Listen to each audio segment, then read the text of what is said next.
समाजवादी धर्मनिरपेक्ष लोकशाही गणराज्य घडवण्याचा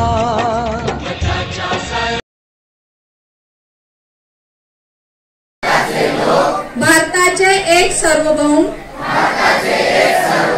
समाजवादी धर्मनिरपेक्ष लोकशाही गणराज्य घडविण्याचा व त्याच्या सर्व नागरिकांस सामाजिक आर्थिक व राजनैतिक न्याय विचार अभिव्यक्ती विश्वास श्रद्धा व उपासना यांचे स्वातंत्र्य दर्जाची व संधीची समानता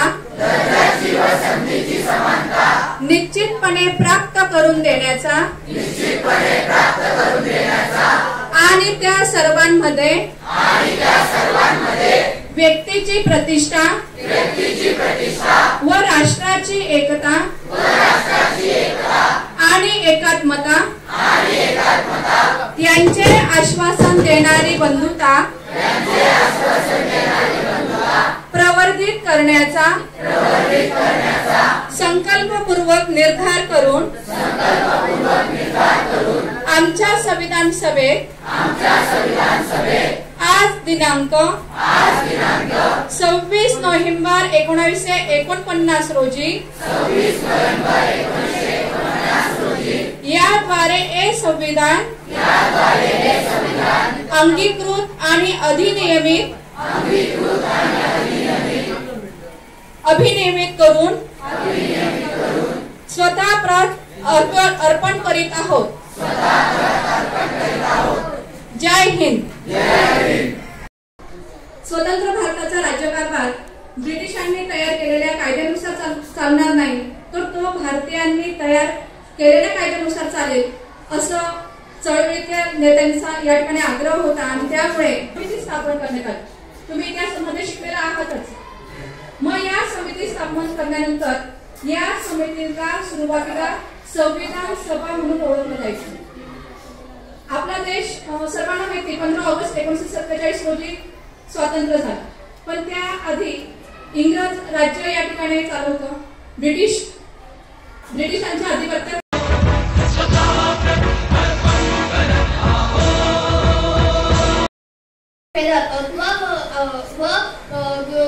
पूजनीय गुरुजन यांना माझे सप्रेम नमस्कार व माझे बालमित्रांनो, आज माझे नाव प्रीता उत्तम पडेकर आहे।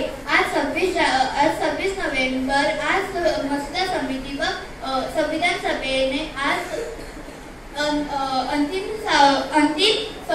अंतिम समुद्र सादर केलेला आहे। त्यावर भारतीय राज्यघटनेचे संविधानाचे महत्त्व मी आज तुम्हाला सांगणार आहे की हे शांतपणे ऐकावे ही माझी नम्र विनंती। भारतीय संविधान हे आपले भारतीय प्रजासत्ताकाचे सर्वोच्च कायदा आहे, ज्यावर आपल्या देशाचे राजकीय, सामाजिक आणि आर्थिक कायदा आधारित आहे। संविधानाचा उद्देश आहे की प्रत्येक नागरिकाला न्याय, स्वातंत्र्य, ऐतिहासिक ग्रंथ आहे। संविधानाने जाती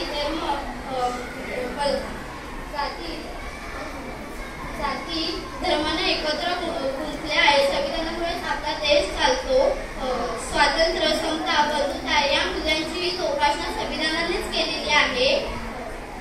संविधानामुळे मिळालेल्या अधिकाराची जाणीव प्रत्येक नागरिकाला व्हावी याकरिता शालेय अभ्यासक्रमामध्ये सुद्धा संविधानाचे महत्त्व या विषयाचा समावेश होतो। आपण प्रत्येकाने आपल्या भारतीय संविधान त्याचे महत्त्व एक नागरिक म्हणून आपल्या जीवनामध्ये त्याचे अस्तित्व असणे अत्यंत महत्त्वाचे आहे। संविधानामध्ये सामाजिक आर्थिक विचार अंतर्भूत करण्यात आलेले आहे। देशात विविधता असतानाही स्वाभिमानाचा हक्क संविधानानेच दिलेला आहे। भारतीय राज्यघटना ही जगातील सर्वोत्तम राज्यघटना म्हणून गणली जाते। 15 ऑगस्ट 1947 रोजी आपला देश स्वतंत्र झाल्यावर देशाचा कारभार कोण चालवणार व निरनिराळ्या जाती, धर्म, पंथ, वंश असलेल्या राज्यघटनेवर राज्यघटनेवर पटेल यांना पडलेला प्रश्न होता. त्यांनी राज्यघटना लिहिण्याची संपूर्ण जबाबदारी डॉक्टर बाबासाहेब आंबेडकर यांना दिली. डॉक्टर बाबासाहेब आंबेडकरांनी ही जबाबदारी समर्थपणे पेलून 2 वर्ष 2 शब्द सांगू इच्छित आहे ते तुम्ही शांतपणे ऐकावे अशी माझी नम्र विनंती. मित्रांनो, आज दिनांक 26 नोव्हेंबर संविधान दिन. 26 नोव्हेंबर 1949 रोजी भारतीय संसदेने अधिकृतपणे भारतीय संविधानाचा स्वीकार केला आणि जगातील सर्वात मोठी लोकशाही निर्माण झाली. मित्रहो, पूर्वी भारत देशातील नागरिकांवर राजे महाराजे यांनी राज्य केले, बादशहांनी राज्य केले, त्यानंतर इंग्रजांनी राज्य केले. परंतु 26 नोव्हेंबर 1949 रोजी ही गुलामगिरी कायमची मोडली गेली आणि लोकांसाठी लोकांच्या मार्फत चाललेले जग निर्माण झाले, म्हणजेच लोकशाही निर्माण झाली. त्यात आपल्याला आपला नेता निवडण्याचे स्वातंत्र्य मिळाले. आपल्याला हवा असलेला डॉक्टर बाबासाहेब आंबेडकर हे शिल्पकार होते. भारताची राज्यघटना हा भारताचा सर्वोच्च कायदा आहे. 26 जानेवारी प्रजासत्ताक दिन साजरा केला जातो. संविधानाचा भारताचा सार्वभौम, समाजवादी, धर्मनिरपेक्ष आणि लोकशाही घोषित करण्यात आले. त्यातील नागरिकांना न्याय, समता आणि बंधुता व भारताचे संविधान म्हणजे भारताचा सर्वोच्च कायदा आहे. 26 नोव्हेंबर 1949 रोजी भारताचे संविधान स्वीकार करण्यात आले. 26 जानेवारी 1950 रोजी भारताचे संविधान अंमलात आले. म्हणून 26 जानेवारी हा दिवस प्रजासत्ताक दिन म्हणून साजरा केला जातो. भारताचे संविधान डॉक्टर बाबासाहेब आंबेडकर यांनी लिहिलेले आहे. भारताचे संविधान द्यायला 2 वर्ष 11 महिने 17 दिवस लागले. एवढा कालावधी लागला. भारताची राज्यघटनेचे स्वातंत्र्य, न्याय व व्यवस्थेची निर्मिती करण्यात आली. भारतभर साजरा केला जातो. 29 ऑगस्ट 1947 रोजी डॉक्टर बाबासाहेब आंबेडकर यांच्या नेतृत्वाखाली निर्मितीसाठी मसुदा समिती स्थापन झाली.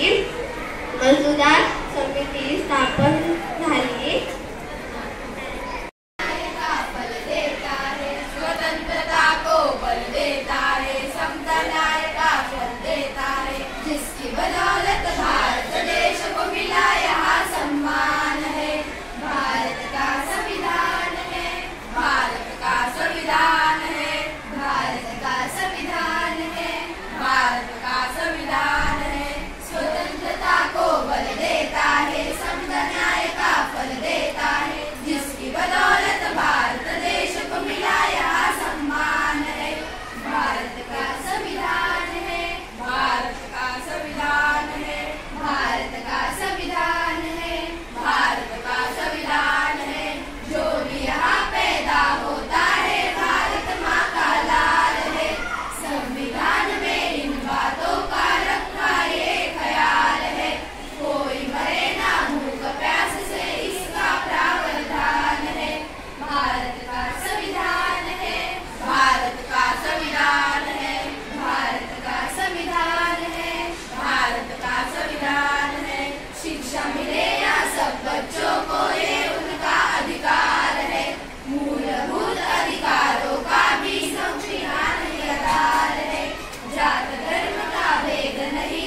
हकदार नहीं, तेरी हीर तो धरती है रांझे। तेरी मिट्टी में मिल जावा गुल बढ़ के, मैं खिल जावा इतनी सी है दिल की आरज़ू। तेरी नदियों में बह जावा, तेरे खेतों में लहरावा इतनी सी है दिल की आरज़ू।